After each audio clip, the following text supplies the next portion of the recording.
الحمد للہ وکفا وسلام علی عبادہ الذین اصطفى اما بعد عن ابی ہریرہ رضی اللہ تعالی عنہ قال قال رسول اللہ صلی اللہ علیہ وسلم ثلاثۃ لا ترد دعوتهم الصائم حتى يفطر والامام العادل ودعوة المظلوم يرفعها الله فوق الغمام ويفتح لها أبواب السماء ويقول رب وعزتي لأنصرنك لو بعد حين او کما قال علیہ الصلوۃ والسلام رواہ ترمذی۔ میرے بھائیو دوستو، ہمارا درس حدیث کا سلسلہ چل رہا ہے۔ جناب رسول اللہ صلی اللہ علیہ وسلم کا ایک ایک فرمان عالی شان ہمارے لیے مشعل راہ ہے اور اپنی زندگی میں اسے لانے کے لیے ہے۔ حضور پاک صلی اللہ علیہ وسلم ہمارے خیر خواہ ہیں۔ کوئی اتنا ہمارا خیر خواہ نہیں ہے کہ جتنے ہمارے نبی ہمارے خیر خواہ ہیں، اور وہ ہمارے لیے بہتری چاہتے ہیں کہ وہ بہتری ہمارے لیے اللہ رب العزت کی طرف سے حضور پہ القاء ہوئی۔ جناب رسول اللہ صلی اللہ علیہ وسلم کا ارشاد ہے، سیدنا ابو ہریرہ رضی اللہ عنہ سے روایت ہے، اور یہ حدیث ترمذی میں اور احمد نے اور متعدد روایت کتابوں میں یہ روایات موجود ہیں کہ جناب رسول اللہ صلی اللہ علیہ وسلم نے فرمایا 3 آدمیوں کی دعا رد نہیں ہوتی، ایک روزے دار کی افطار کے وقت، دوسری عادل بادشاہ کی، اور تیسری مظلوم کی، کہ حق تعالی شانہ بادلوں سے اوپر اٹھا لیتے ہیں اور آسمان کے دروازے اس کے لیے کھول دیے جاتے ہیں، اور ارشاد ہوتا ہے میں تیری ضرور مدد کروں گا گو کسی مصلحت کے تحت دیر ہو جائے۔ یہ حدیث ہے جناب رسول اللہ صلی اللہ علیہ وسلم کی کہ آپ فرما رہے ہیں کہ 3 لوگوں کی دعا رد نہیں ہوتی۔ اس وقت یہ رمضان کی گھڑیاں ہمیں اللہ سے مانگنے کے لیے رمضان ملا ہے، اپنے گناہ معاف کرنے کے لیے رمضان ملا ہے، اپنے گناہوں کے بدلے نیکیاں حاصل کرنے کے لیے رمضان ملا ہے۔ اس رمضان کی ساعتوں کو ضائع مت کیجیے گا، اپنی دعائیں اللہ سے مانگیے گا۔ آج انسان دنیا میں کسی سے مانگتا ہے اور دنیا میں کسی سے مانگ کے سوچتا ہے کہ مجھے کچھ ملے گا، حالانکہ وہ کیا دے سکتا ہے، اور وہ ایک دفعہ دے گا تو دوسری دفعہ ناراض ہو جاتا ہے۔ بعض اوقات زیادہ مانگے تو تھوڑا ملتا ہے، مانگنے والا بھی ناراض، دینے والا بھی ناراض کہ میری ضرورت کے مطابق مجھے ملا نہیں، اور دینے والا کہتا ہے کہ میرے سے مانگا کیوں۔ اللہ رب العزت خوش ہوتے ہیں کہ اللہ سے مانگا جائے۔ الدعاء مخ العبادہ، حدیث میں آتا ہے دعا عبادت کا مغز ہے۔ میرے بھائیو دوستو، اپنی دعا کو ضرور کیجئے۔ میرے شیخ، میرے مرشد حضرت مولانا احسان الحق صاحب دامت برکاتہم فرماتے ہوتے ہیں اپنے 24 گھنٹوں میں کچھ وقت ایسا نکالیے کہ جس میں آپ اور آپ کے اللہ کے علاوہ درمیان میں کوئی نہ ہو۔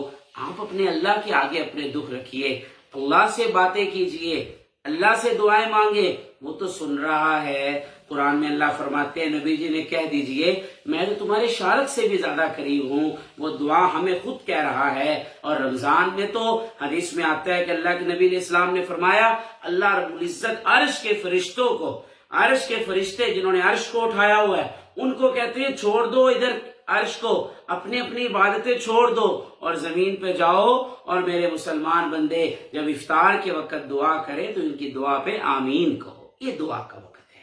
یہ روزہ جب لگے، ہمارے حاجی عبدالوہاب صاحب رحمۃ اللہ علیہ فرماتے تھے جب روزہ لگے نا تو لوگوں کو نہ بتایا کرو کہ روزہ لگ رہا ہے، اپنے اللہ کے سامنے دعا کیا کرو، یا اللہ تیری محبت میں بھوکا رہا ہوں، یا اللہ میرا یہ معاملہ حل کر دے۔ روزہ جب لگے تو اللہ کا غصہ ٹھنڈا ہوتا ہے، اور اللہ سے دعائیں مانگیے، اپنے کاروبار کے لیے دعا مانگیے، اپنے گھر کی پریشانیاں میں دعا مانگیے، اپنی بیماروں کے لیے دعا مانگیے، اپنی ذات کے لیے دعا مانگیے۔ حدیث میں آتا ہے اگر تسمہ بھی ٹوٹ جائے تو وہ بھی اللہ سے مانگیے۔ اللہ رب العزت دعا قبول ہی قبول کرتے ہیں۔ حدیث میں آتا ہے کہ دعا قبول ہونے کے 3 درجے ہیں۔ پہلی بات تو یہ ہے کہ انسان جو مانگے وہی مل جائے۔ دوسرا درجہ یہ ہے کہ اللہ رب العزت اس دعا کے بدلے میں کوئی ایسی پریشانی جو آنی ہوتی ہے اس کو ہٹا دیتے ہیں۔ ہمارے حضرت فرماتے تھے بعض اوقات انسان کا کوئی ایکسیڈنٹ ہوتا ہے یا بعض اوقات کوئی ایسی مسئلہ ہوتا ہے کہ یوں مرتے مرتے بچ جاتا ہے، یوں چوٹ لگتے لگتے بچ جاتا ہے، اور بعد میں کہتا ہے اللہ ہی رکھ گیا۔ ہمارے حضرت فرماتے تھے اللہ رکھ گیا، تمہاری دعا کی برکت سے رکھ گیا۔ یہ وہ جو دعا تم نے مانگی تھی اس کے بدلے میں اللہ نے تمہیں رکھا۔ اور نمبر 3 کہ اللہ رب العزت اس دعا کے بدلے میں تمہیں قیامت کے دن نیکیاں دیں گے۔ اور حدیث میں آتا ہے جناب رسول اللہ صلی اللہ علیہ وسلم نے فرمایا کہ جب قیامت کے دن اللہ رب العزت اس بندے کو بتائیں گے تو نے یہ دعا مانگی، دنیا میں تو میں نے تمہیں یہ چیز نہیں دی، اس کے بدلے میں تجھے اتنا ثواب دیا، تو وہ بندہ کہے گا کاش تو یا اللہ دنیا میں میری ایک دعا بھی قبول نہ کرتا، سارے کا اجر مجھے یہاں دے دیتا۔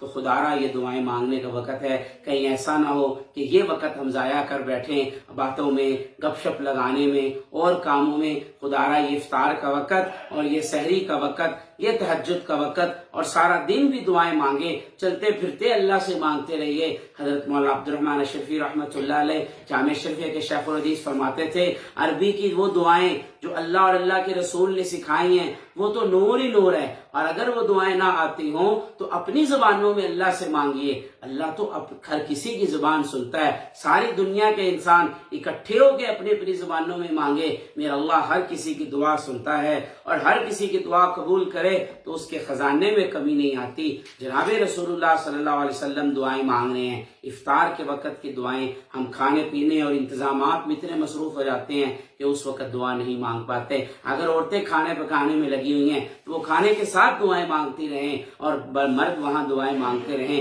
ہمارے حضرت تھانوی رحمۃ اللہ علیہ نے ایک امت پہ احسان کیا کہ قرآن و حدیث کی تمام دعائیں جو میرے نبی کے زبان مبارک سے نکلی، جو قرآن میں اللہ نے ارشاد فرمائی، ایک کتاب مناجات مقبول میں اکٹھی کر دی۔ اگر وہ آپ کے پاس ہو تو ہر ہفتے کی ترتیب سے اس کو تقسیم کر دیا کہ ہر ہفتے میں روز آپ دعا پڑھتے جائیں، 7 دن کے اندر وہ تمام دعائیں پوری ہو جاتی ہیں انشاءاللہ العزیز۔ اللہ سے دعا مانگیے۔ حضرت عمر رضی اللہ تعالیٰ عنہ روایت کرتے ہیں کہ جناب رسول اللہ صلی اللہ علیہ وسلم نے فرمایا کہ رمضان المبارک میں اللہ کو یاد کرنے والا بندہ بخشایا ہے اور اللہ سے مانگنے والا نامراد نہیں ہے۔ دعا کیجئے میرے لیے بھی کہ اللہ اس بولنے کو قبول فرمائے اور اس کے بدلے میں دنیا آخرت کی پریشانیاں دور فرمائے۔ اللہ ہمارے ملک پہ رحم فرمائے، عالم اسلام پہ رحم والا معاملہ فرمائے۔ وما علینا الا البلاغ۔